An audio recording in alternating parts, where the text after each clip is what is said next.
Good morning. My name is Granny Gear, and I'm a pace pusher.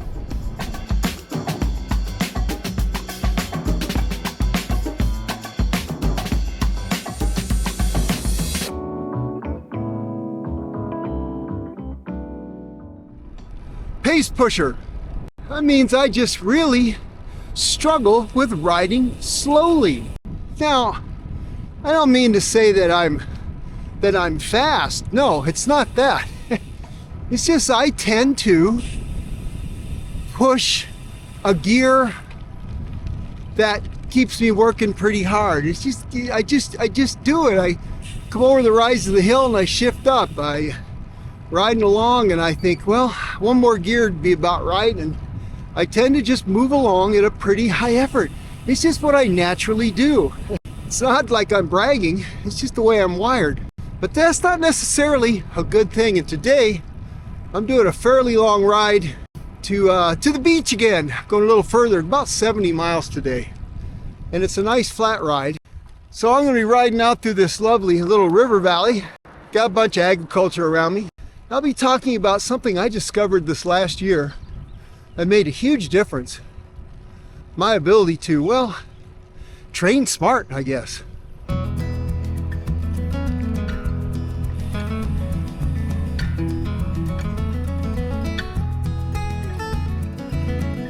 When the sage brings the rite of spring. Now, if you've never heard of zones, as regarding like exercise and things like that, and it relates to your heart rate. So there's multiple zones, right? There's, I think, 1 through 5. I don't know if there's any more. I hope not.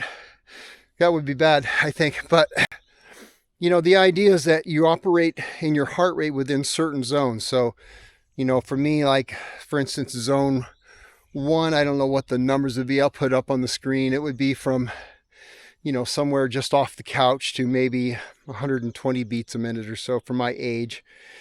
And then zone 2 would be like 120-ish, 121, 122, up to like 135, 136. And then they would be in zone 3.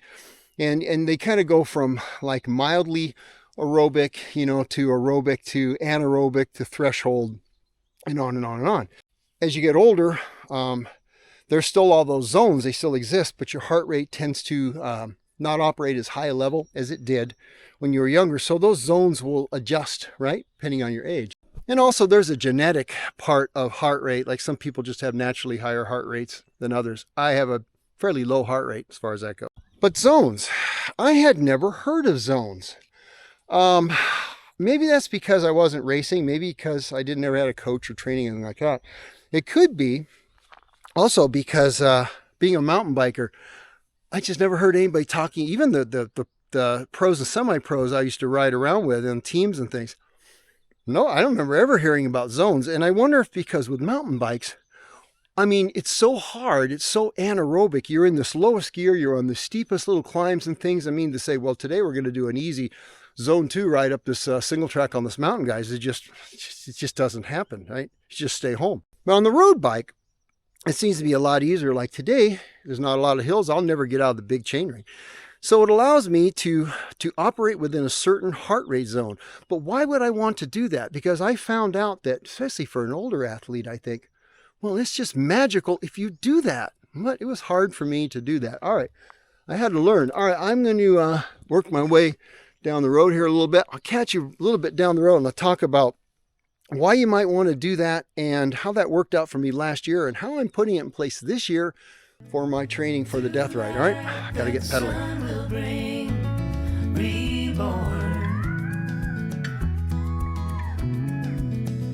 Clocks are creeping on the wall. Swallowtail heeds the northern call, and the last of the frost will thaw. Reborn. Whew, let's get off that busy road. So what's the point to all this, you say, Granny Gear? Well, from what I understand, and I'm no expert in this, that riding that way within that zone 2 for extended periods of time, not pushing super hard, not getting your heart rate up high, I've heard him call it, you train slow to ride fast. Now, this is not a new thing. The triathlete people seem to have found this out years ago. I think there was one particular coach that was kind of talking about this early on, and I don't know who that was. Somebody out there, you guys watching probably do. But this is nothing new, but I think now it's getting more widely distributed or accepted, maybe because of YouTube. But I thought, I wonder how that would work for me. So last year, while I was training for the Climb to Kaiser, I did one ride. It was the first ride I tried riding with my heart rate monitor and not going above zone 2 if possible. Now this was a 108-mile ride with almost 8,000 feet of climbing, so it wasn't flat. And it was a challenge, because you know me, I tend to just be pushing that gear, so man, I'd look down my heart rate, I'd be over, like, so I would shift a couple gears or a gear, and I'd back off, and I'd get my heart rate down, and it felt so slow, like, oh, geez, am I ever going to get there? But interestingly enough, I expected to be fairly shellacked, pretty destroyed at the end of that ride. And I just wasn't. And I was tired, of course, but I was still putting out power. And it was kind of remarkable. And for me, that was kind of there's that game-changing moment, honestly, where I came to realize that, hey, what's up, man? I came to realize that, there's a fellow rider, came to realize that zone 2, that could be for me, that zone 2 training. And I've been working that into this year's plan as well. So like on a normal week, I'll have one day that's high heart rate, like I'm chasing the pack up a hill or something, with our group ride. Because I find that I'm more encouraged to go harder if I'm chasing somebody, typical. So that'll be that day. I'll have one day that's a zone 2 day. It may not be a long day, but I'll just keep my heart rate down. And I'll have another day that's a longer ride. And whether the zones are zone 2 or not will depend upon really how the rest of my week was. But I am fitting at least one zone 2 ride in on every week. Now, I'm also going to be training for the death ride on my hill repeats, my Mount Pinos repeats. I will be staying at zone 2 because I figured out that climb, that Pinos climb, it emulates the death ride very closely in grade, length, and elevation, not just gain, but also the static elevation of how high I'm up from sea level, so to speak.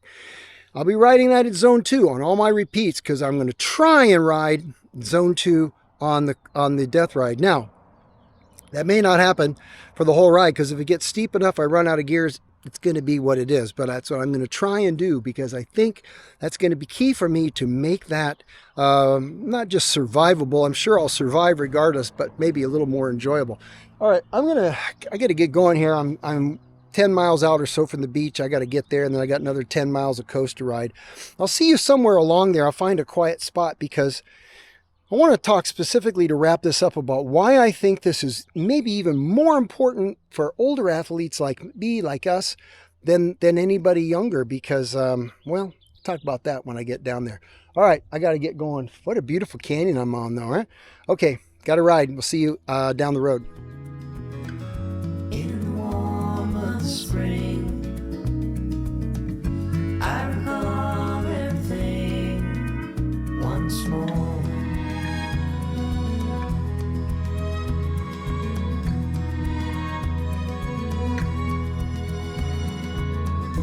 Heavy air and the smell of rain. There's the ocean, huh? Told you, I promised you. I always come through on my promises. I'll tell you, my legs are a little punchy. That's early season fitness. I'm at 53 miles. I still got 20 miles to go, so I'm getting there. I'm going to go meet Mrs. Granny Gear and the cute little dog for lunch. So why do I think, for older cyclists like us, why do I think that this is something worth doing? Well, a couple different reasons. If you're a pace pusher like me, if you're a hard charger, you've always been, and you just ride hard all the time you ride, well, as you get older, that may not be the best thing for you. For one thing, it makes your recovery, well, you do that every ride, you ride a lot. At our age, you're just going to not recover well, and eventually you're going to dig yourself into a hole. But what this does is it forces you to ride slower. Now, you could say, well, I'll just go ride slower. Well, what is slower, right? Slower is different for different people. And you might think you're riding slower, and then you get bored with it and you'll ride fast again, because that's what I do. But with my Coros Dura telling me the number of my heart rate, saying, Granny Gear, you need to back off a little bit, it forces you into that structured training that I think is good for you. On zone 2 days like this, even long ones, I will recover faster. Now, some of that's probably because I just didn't ride as hard But I've noticed if I've kept my heart rate down, even if my legs are going to be tired, I recover faster. So I'll be ready to ride. I'll be feeling like riding much faster than if I went out and was just doing a crushing ride and chasing whoever passed me and all that. But these Zone 2 rides, I recover better from them. And as we get older, recovering well, that's a video all on its own. But I've found that this type of training allows me to do a more full week of riding and still feel pretty good at the end. That's not too bad. Now, obviously, I'm still doing high heart rate rides. Not every ride is Zone 2. Today, I'm going to see how much Zone 2 I did. Of course, I've got stoplights and other things, but I think I did pretty good. If you got a wind, like a smart trainer or a wind trainer or some kind of stationary bike, you can go into Zone 2 and just stay there. So actually, that might be the best of all.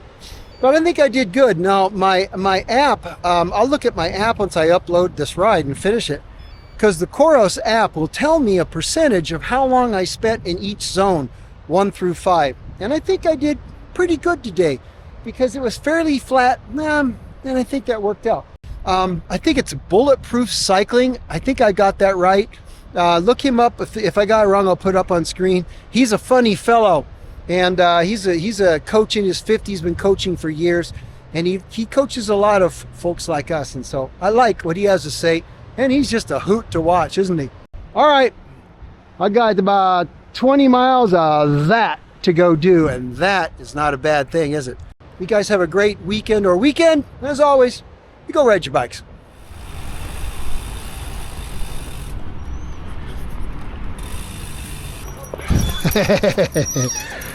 Oh, hello, cute little dog. Oh, goodness. Yes, I know.